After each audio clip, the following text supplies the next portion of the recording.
नमस्कार दोस्तों, मैं अभिषेक कुमार स्वागत करता हूं आप सभी का क्लास 9th के सिविक्स के इस सेशन में। तो इस सेशन में हम लोग डिस्कस करेंगे क्लास 9th के सिविक्स का 3rd चैप्टर कॉन्स्टिट्यूशनल डिजाइन। तो इसके पार्ट 1 में हम लोगों ने देखा था साउथ अफ्रीका के कॉन्स्टिट्यूशन के बारे में कि किस तरीके से वहाँ का जो कॉन्स्टिट्यूशन था वो बना था, कैसे कॉन्स्टिट्यूशन की ज़रूरत पड़ती है किसी भी कंट्री को, इसके बारे में हम लोगों ने डिस्कस कर लिया था। तो आज के इस वीडियो में हम लोग डिस्कस करेंगे कि कैसे भारत का संविधान बना, तो और इसके क्या क्या एस्पेक्ट्स हैं, क्या क्या हमारे कॉन्स्टिट्यूशन में शामिल है, वो सब हम जानेंगे। और कौन कौन लोग थे जिन्होंने हमारे कॉन्स्टिट्यूशन का निर्माण में मदद किया और वो लोग कैसे चुने गए थे, इन सब को इस वीडियो में हम लोग देखेंगे और जानेंगे। तो स्टार्ट करते हैं making of the Indian constitution से। हमारा जो चैप्टर कॉन्स्टिट्यूशनल डिजाइन है वो, तो जिस तरीके से साउथ अफ्रीका में कॉन्स्टिट्यूशन बना उसी तरीके से हमारे जो कॉन्स्टिट्यूशन था, हमारे देश का कॉन्स्टिट्यूशन, उसको भी बनाने में बहुत ही मुश्किलों का सामना करना पड़ा था।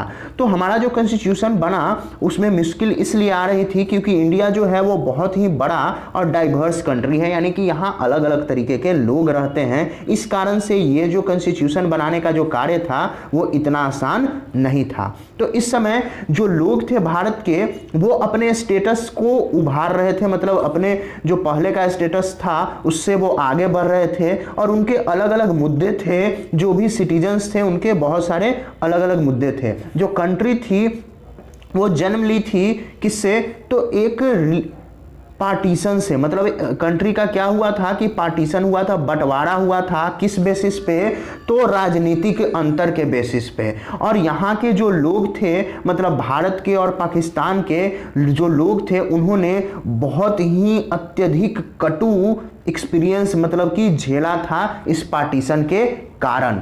क्योंकि हुआ क्या था कि लगभग 10 लाख लोग मारे गए थे दोनों साइड से, यानी कि ये जो पार्टीशन से संबंधित जो हिंसा फैली थी उसके कारण 10 लाख से अधिक लोग मारे गए थे। और एक और प्रॉब्लम था।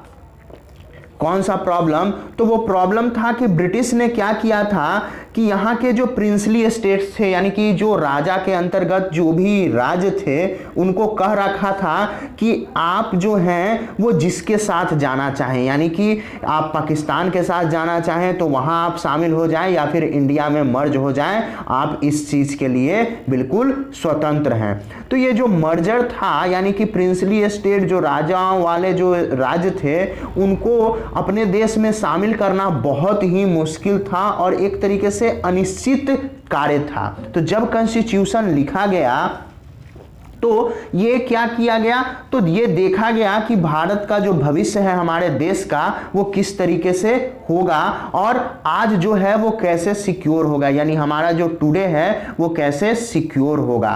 तो जो मेकर्स थे कॉन्स्टिट्यूशन के, वो प्रेजेंट और फ्यूचर के से रिलेटेड जो एनेक्सिटीज थी, जो मुद्दे थे, उनसे वो वाकिफ थे। अब कॉन्स्टिट्यूशन का पाथ, यानी कि किस रास्ते से होकर के हमारा जो संविधान है वो गुजरा है, तो इन सभी मुश्किलों के अलावा एक बहुत बड़ा एडवांटेज था हमारे जो मेकर्स थे इंडियन कॉन्स्टिट्यूशन के, उनके लिए एक बहुत बड़ा फायदा था। क्या, तो साउथ अफ्रीका के जैसे हमारे यहाँ कंसेंसस नहीं हुआ। कंसेशन यानी कि लोगों की सहमति हमें लेने की जरूरत नहीं पड़ी, आम सहमति लेने की जरूरत नहीं पड़ी जब हमारा इंडिया डेमोक्रेटिक हो रहा था। साउथ अफ्रीका के जैसा हमारे देश में आम सहमति नहीं लेने की जरूरत पड़ी।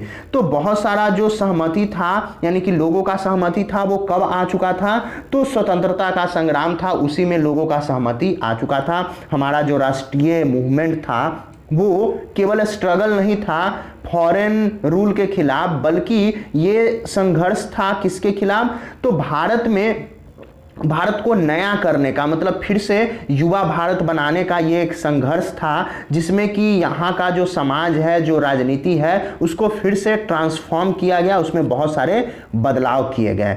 अब जो डिफरेंसेस थी, मतलब बहुत सारे डिफरेंसेस थी फ्रीडम स्ट्रगल में, लोगों के बहुत सारे मतलब अलग अलग जो लोग थे स्वतंत्रता संग्राम में जो शामिल थे, उनमें बहुत सारे अंतर थे।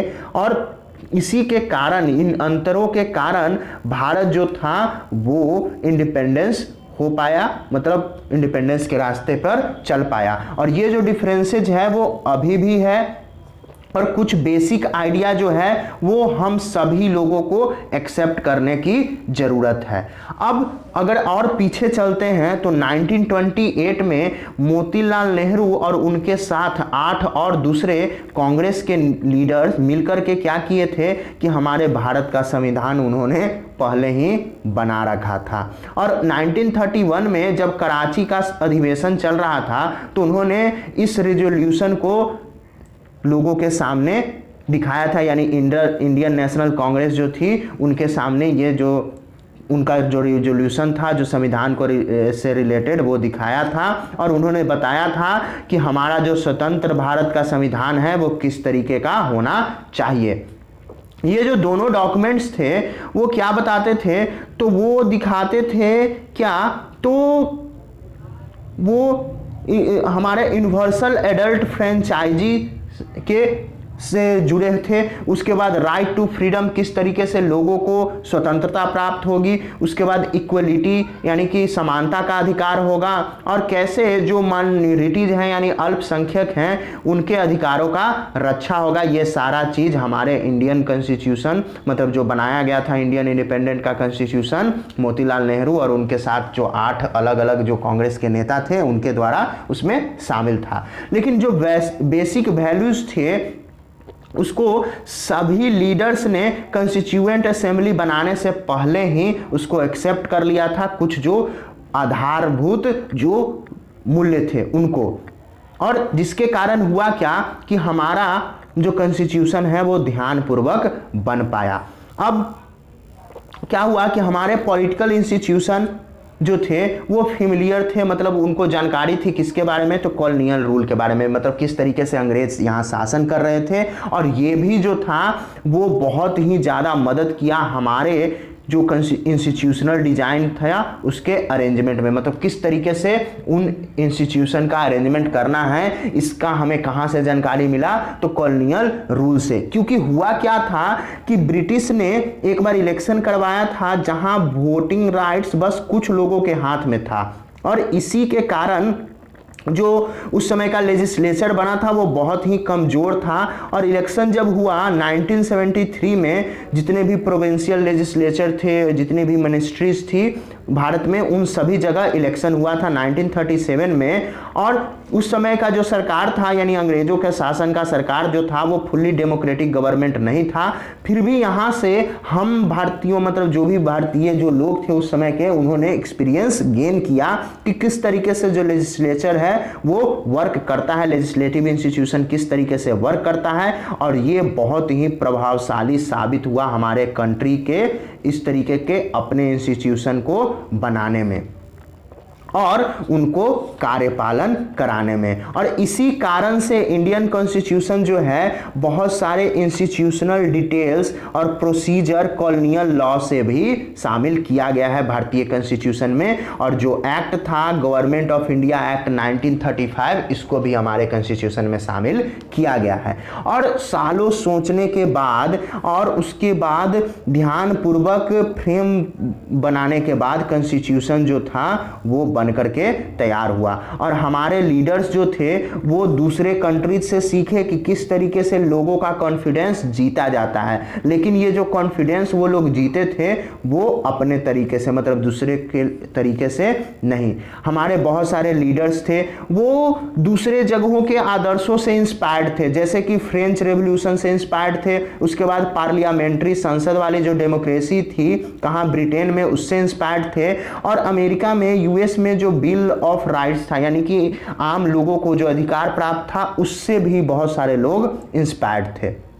उसके बाद कुछ लोग जो थे वो सोशलिस्ट रेवोल्यूशन हुआ था रसिया में, उससे भी बहुत सारे इंडियन जो इंस्पायर्ड थे और वो सोचते थे कि किस तरीके से हमारा जो समाज हो, सिस्टम हो, वो ऐसा बेस्ड हो कि यहाँ पे सोशल और इकोनॉमिक इक्वलिटी हो, यानी सामाजिक और आर्थिक बराबरी का दर्जा सभी लोगों को प्राप्त हो। लेकिन ये जो भी चीज़ें थी ये केवल बताने के लिए थी, ऐसा नहीं कि हाँ इसको कर ही लिया जाए। ये लोग बता रहे थे और हर एक स्टेप पे, यानी हमारा कॉन्स्टिट्यूशन जब जब बन रहा था तो हर एक स्टेप पे वे क्वेश्चन कर रहे थे, प्रश्न कर रहे थे कि क्या ये जो चीज है वो हमारे कंट्री के लिए सूटेबल है।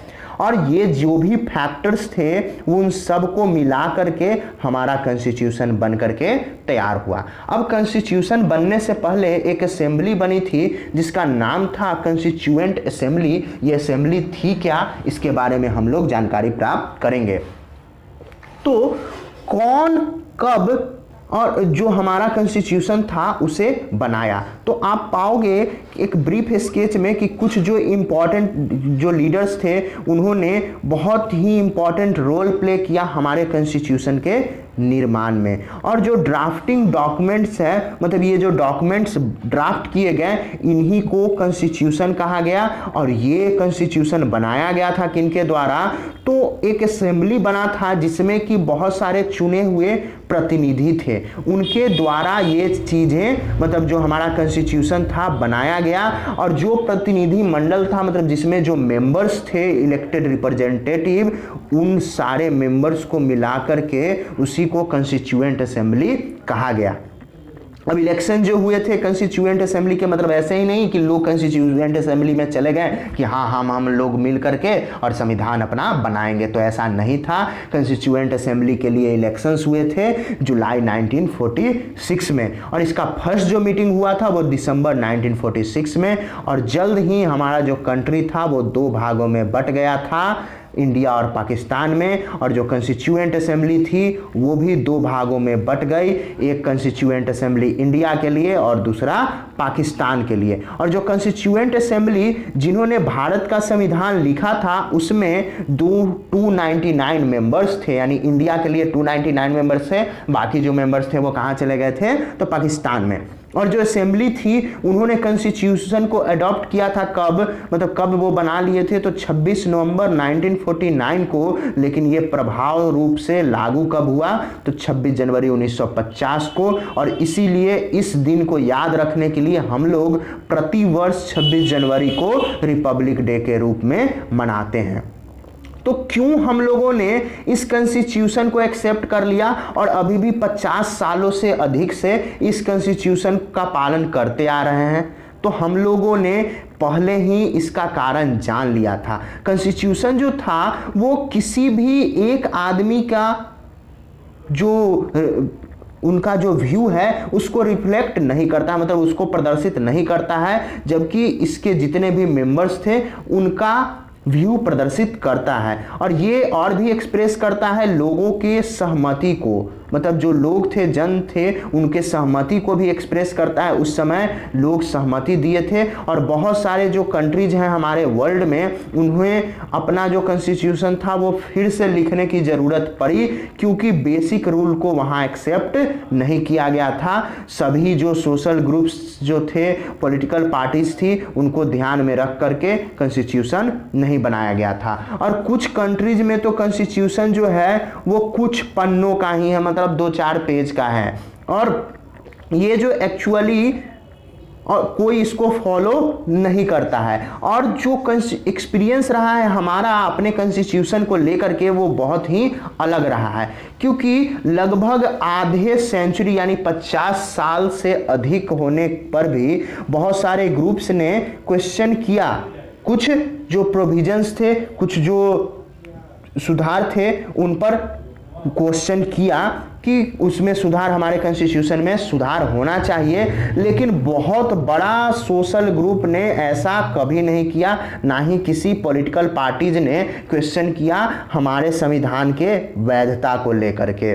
और ये जो है वो बहुत ही बड़ा अचीवमेंट है किसी भी कॉन्स्टिट्यूशन के लिए, यानी कोई भी संविधान ऐसा नहीं होगा जिसमें कि इस तरीके का वैधता को लेकर के कोई सवाल नहीं उठाया गया होगा। अब सेकंड रीजन है कि क्यों हम लोगों ने अपने संविधान को एक्सेप्ट कर लिया, तो कॉन्स्टिट्यूएंट असेंबली जो थी वो भारत के लोगों को दर्शाती थी। ऐसा नहीं कि केवल मेंबर्स जो थे, तो भारत के लोग उन मेंबर्स को चुने थे, इसलिए उनको दर्शाती थी। और ये जो था कोई यूनिवर्सल एडल्ट फ्रेंचाइजी नहीं था उस समय, जो कि हमारे कॉन्स्टिट्यूएंट असेंबली के मेंबर को इलेक्ट कर लिया था। इसलिए हमारा जो कॉन्स्टिट्यूएंट असेंबली था वो डायरेक्टली चुना गया था किसके द्वारा, तो हमारे भारत के जो लोग थे उन्होंने इन लोगों को चुना था।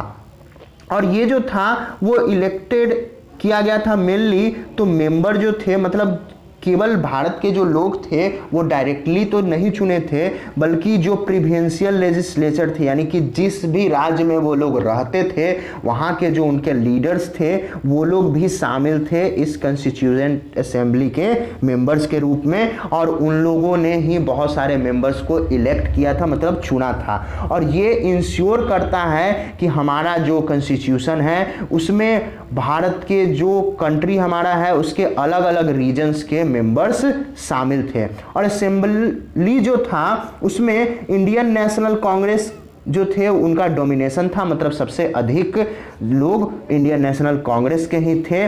और पार्टी जो थी, क्योंकि जो पार्टी थी वो फ्रीडम स्ट्रगल को लीड कर रही थी, उसका नेतृत्व कर रही थी, लेकिन कांग्रेस में भी खुद जो लोग थे, जो ग्रुप्स थे, उनका अलग अलग विचार था। वो पॉलिटिकल ग्रुप्स जो थे वो अलग अलग टाइप के ग्रुप्स थे, और असेंबली में बहुत सारे मेंबर्स जो थे वो कांग्रेस से सहमत नहीं थे। कुछ सोशल टर्म्स भी थे। असेंबली जो थी वो रिप्रेजेंट कर रही थी इनके मेंबर्स के द्वारा, और जो मेंबर्स थे वो कहाँ के थे, तो वो अलग अलग भाषा के लोग थे, अलग अलग जाति के थे, अलग अलग क्लास, अलग अलग धर्म और अलग अलग व्यवसाय के लोग इस असेंबली के जो मेंबर्स थे उनमें शामिल थे। फिर भी हमारा जो कॉन्स्टिट्यूशन बना था, अगर हमारा कॉन्स्टिट्यूएंट असेंबली बनता जिसको कि अगर यूनिवर्सल एडेंट फ्रेंचाइजी भी चुनता, तो होता क्या कि इसमें बहुत ज़्यादा अंतर नहीं होता, यानी वही सारे मेंबर जो थे इसमें शामिल होते। और फाइनली एक तरीका बन करके आया कॉन्स्टिट्यूशन असेंबली, जो कि काम किया हमारे कॉन्स्टिट्यूशन को सैंक्शन करने में, यानी हमारे कॉन्स्टिट्यूशन के पवित्रता को वो बताता है। इसी कारण से कि ये जो तरीका है वो बताता है कि हमारा जो कॉन्स्टिट्यूशन असेंबली है जिसने हमारे संविधान को बनाया वो बिल्कुल ही पवित्र है, उसमें कोई भी दोष नहीं है। और हुआ क्या कि जो कॉन्स्टिट्यूशन असेंबली है वो सिस्टमैटिक, खुले रूप से और जनता के सहमति से मतलब वो काम कर रही थी उस समय।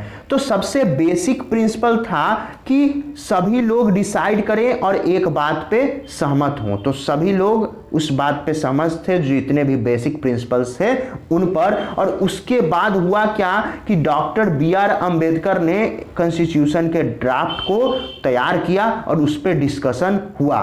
तो बहुत सारे डिस्कशन के राउंड्स चले एक के बाद एक, और उसके बाद हमारा कॉन्स्टिट्यूशन जो था वो ड्राफ्ट होते गया क्लाउज बाय क्लाउज, और लगभग 2000 संशोधन किए गए हमारे कॉन्स्टिट्यूशन में। और जो मेंबर्स थे उन्होंने लगातार 114 दिनों तक इसको ध्यानपूर्वक देखा, जो कि 3 सालों तक चला था। उसको हर एक चीज को ध्यान देते थे, हर एक जो डॉक्यूमेंट्स थे जो प्रेजेंट किए जाते थे, इवन जितने भी वर्ड्स बोले जाते थे कॉन्स्टिट्यूएंट असेंबली में, उन सबको रिकॉर्ड और प्रिजर्व किया गया था। और इन सब को मिलाकर के कहा क्या गया कि कॉन्स्टिट्यूशन असेंबली का मतलब वाद विवाद, जो कॉन्स्टिट्यूएंट असेंबली में जो वाद विवाद हुए उनका रिकॉर्ड ये था। और जब इसको प्रिंट किया गया तो ये जो विवाद मतलब जो मुद्दे थे, वाद विवाद जो होता था लोगों पर, जो अलग अलग राय थी उस पर,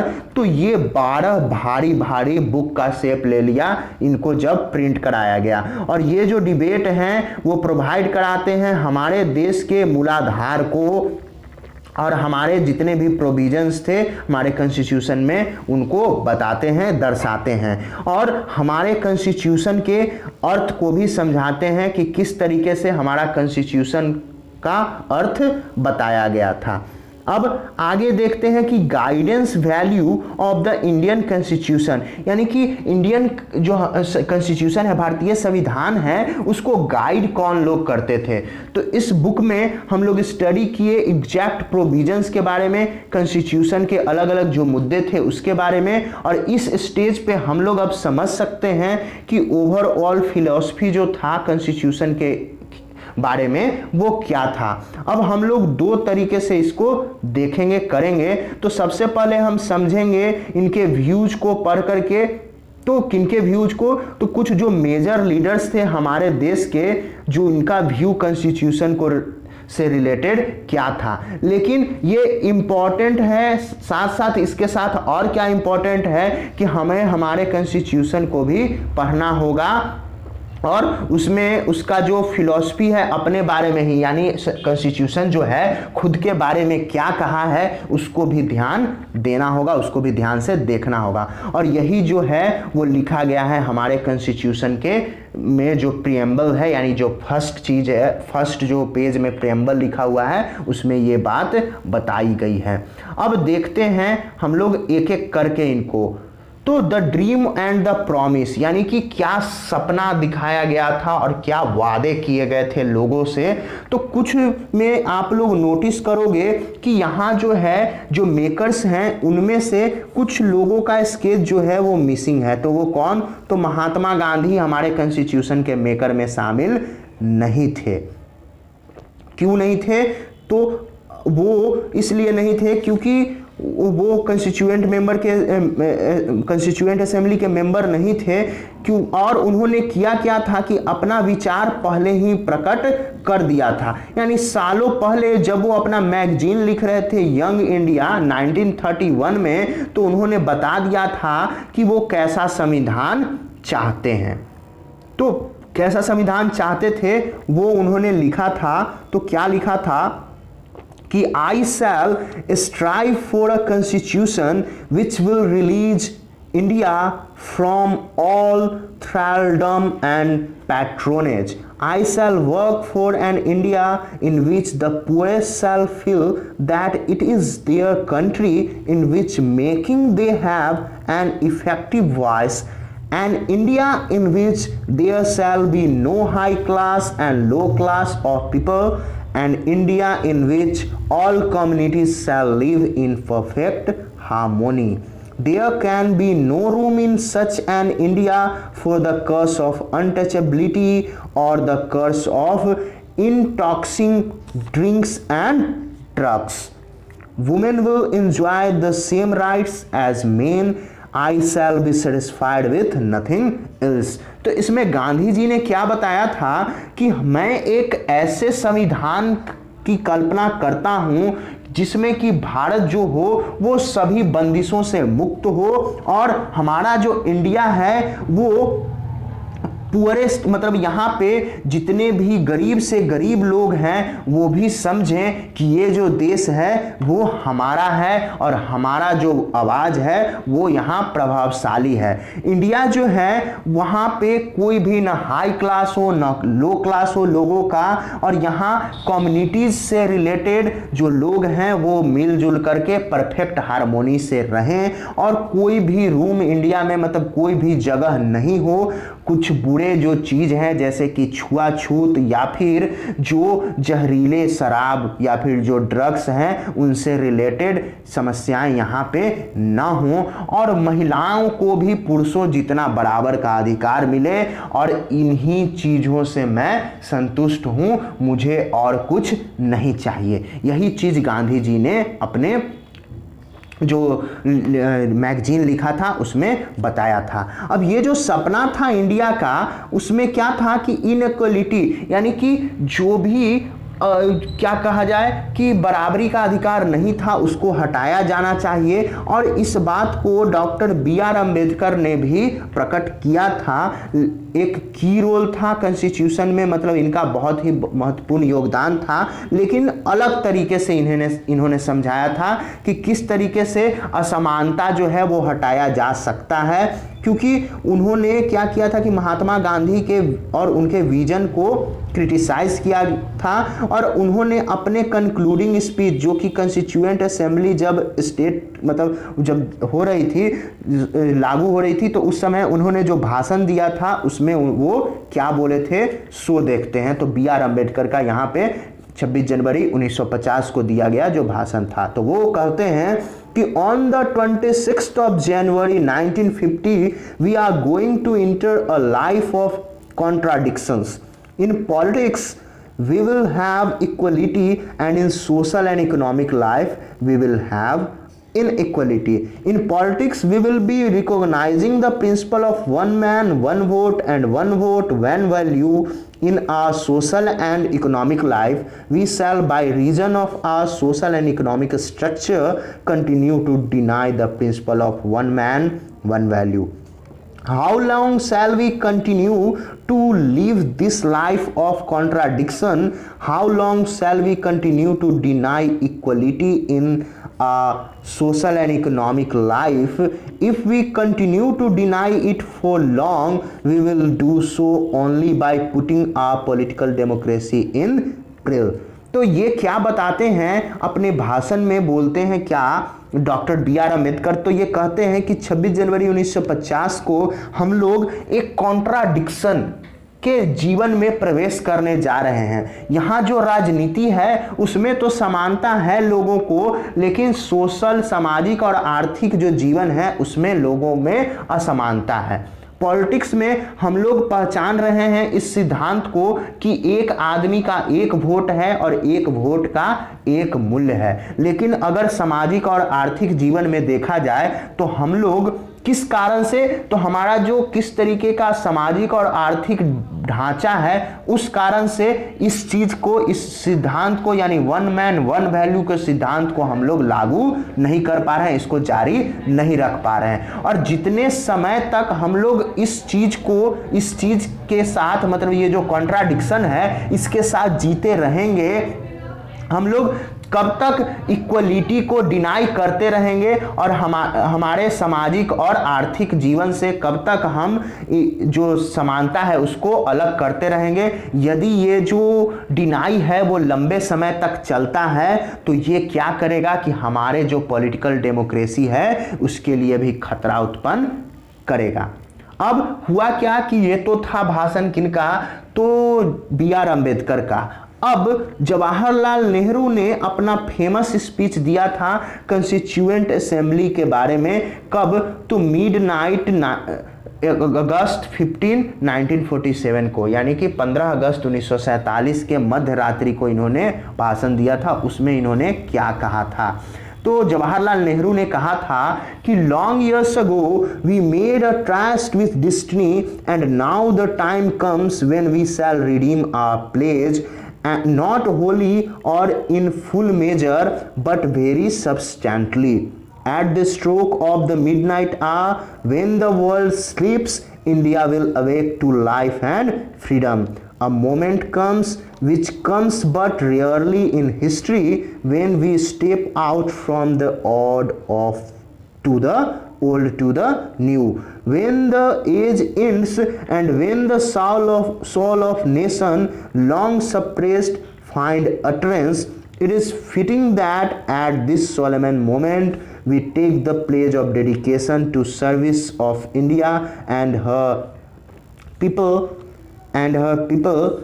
and to the still larger cause of humanity. Freedom and power bring responsibility. The responsibility rests upon this assembly, a sovereign body representing the sovereign people of India. Before the birth of freedom, we have endured all the pains of labor, and our hearts are heavy with memory of this sorrow. Some of those pains continue even now. Nevertheless, the past is over, and it is the future that beckons to us now. That future is not one of ease of resting, but of incessant striving, so that we may fulfill the pledge we have so often taken, and the one we shall take today. The service of India means the service of the millions who suffer. It means the ending of poverty and ignorance and disease and inequality of opportunity. The ambition of the greatest man of our generation has been to wipe every tears from every eye. That may be beyond us, but as long as there are tears and suffering, so long our work will not be over. तो ये बात जवाहरलाल नेहरू ने कहा था कि आज जो संसार है वो सो रहा है, तब हमारा भारत जो है वो जागा है और वो आज़ाद हुआ है। और उन्होंने बहुत सारी बातें बताई कि किस तरीके से हमारे जो देश के जो लोग सफ़र कर रहे थे वो कैसे इससे बाहर उबर सकते हैं। और अब हम सब लोगों का अधिकार है कि सभी लोगों के आंखों से आंसू पोंछना है, और यदि किसी के आंख में आंसू रहता है तो यानी कि हमारा कार्य जो है वो पूरा नहीं हुआ है। अब कॉन्स्टिट्यूशन का फिलॉसफी को देखते हैं कि वो कहां से और कैसे लिया गया है। तो जो वैल्यू जिससे इंस्पायर्ड हुआ और फ्रीडम स्ट्रगल जो गाइड किया गया था, अब उसको नर्चर करने का मतलब उसको पोषित करने का समय आ गया था।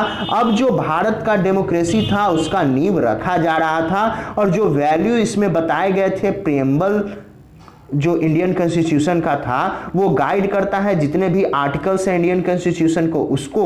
और कॉन्स्टिट्यूशन किस तरीके से शुरुआत होता है एक शॉर्ट स्टेटमेंट से जिसमें कि बेसिक वैल्यू बताया गया है, और ये इसी को कॉन्स्टिट्यूशन का प्रेम्बल कहा जाता है। और ये इंस्पिरेशन कहाँ से आया, तो ये अमेरिकन मॉडल से इंस्पिरेशन आया।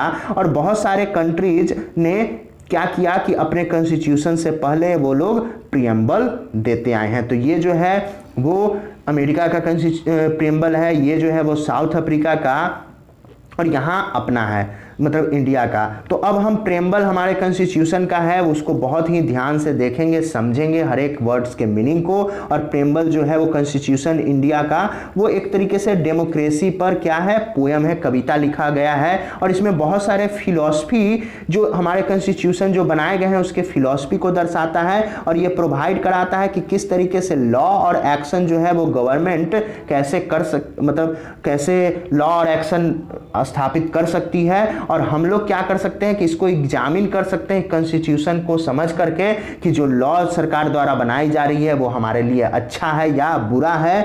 और जो प्रीएम्बल है इसको इंडियन कॉन्स्टिट्यूशन का आत्मा कहा जाता है। तो ये प्रीएम्बल क्या है कि we the people of India having solemnly resolve to constitute India into a sovereign socialist secular democratic republic and to secure to all its citizens justice, social, economic and political liberty of thought, expression, belief, faith and worship, equality of status and of opportunity, and to promote among them all fraternity, assuring the dignity of the individual and the unity and integrity of the nation. In our Constituent Assembly, this 26th day of November 1949, do hereby adopt, enact and give ourselves this Constitution.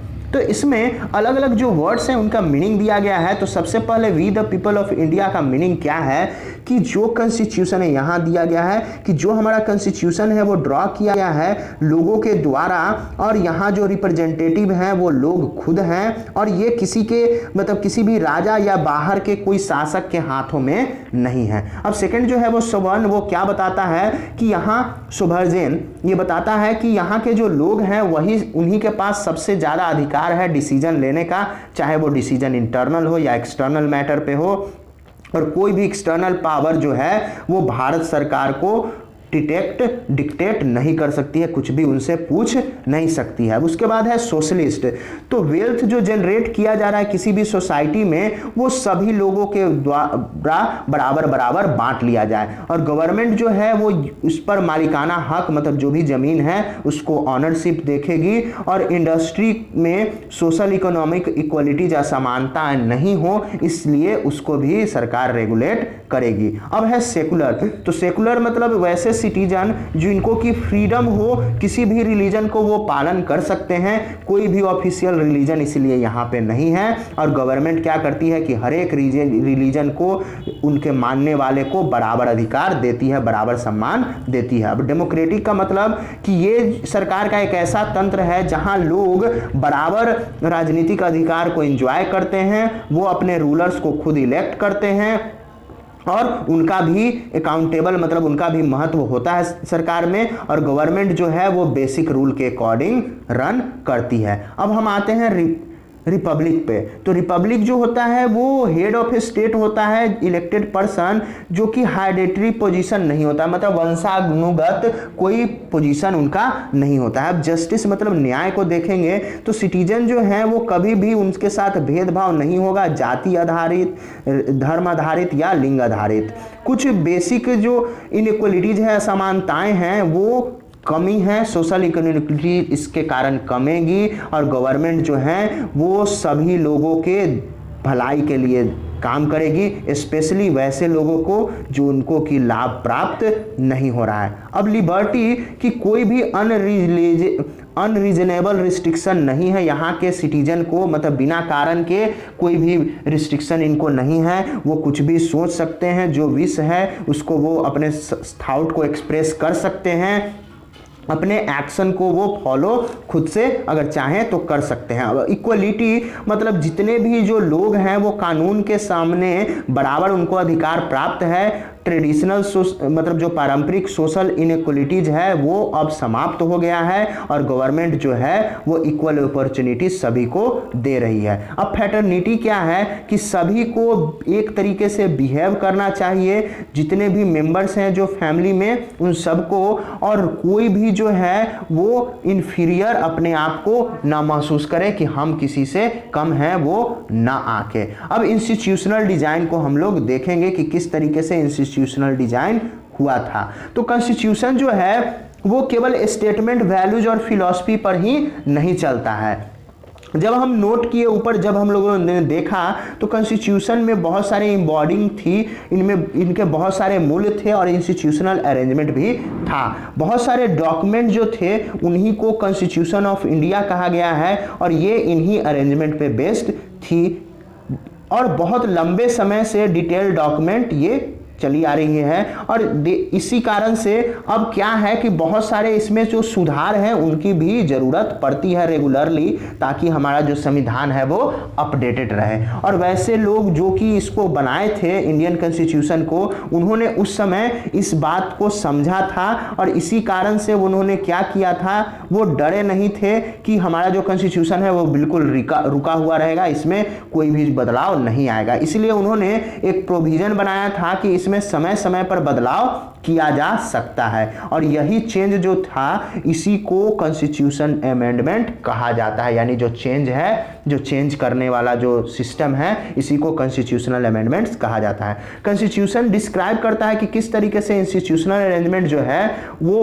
बहुत ही legal language है, मतलब कि कानूनी तौर पे वो मान्य है। यदि आप पढ़ोगे कॉन्स्टिट्यूशन को पहली बार तो ये समझने में आपको कठिनाई हो सकती है, फिर भी बेसिक इंस्टीट्यूशनल डिजाइन जो है वो बहुत ज़्यादा मुश्किल नहीं है समझना, जैसा कि कॉन्स्टिट्यूशन को समझना है। और इंडियन कॉन्स्टिट्यूशन जो है वो प्रोसीजर बताता है कि कैसे जो लोग हैं वो चुने जाते हैं हमारे कंट्री में, और ये डिफाइन करता है कि किनके पास कौन कौन सा डिसीजन लेने का पावर है। और ये क्या करता है कि लिमिट प्रोवाइड कराता है, गवर्नमेंट को एक लिमिट में बांधता है, और सिटीजन यहाँ के जो नागरिक हैं उनको भी कुछ अधिकार देता है, ताकि उनके अधिकारों का कोई हनन न कर सके। और इसके जो बाकी के चैप्टर हैं उनमें हम वर्किंग ऑफ इंडियन कॉन्स्टिट्यूशन के बारे में पढ़ेंगे और उनको देखेंगे। तो यहाँ जो चैप्टर हमारा कॉन्स्टिट्यूशनल डिजाइन था वो समाप्त होता है।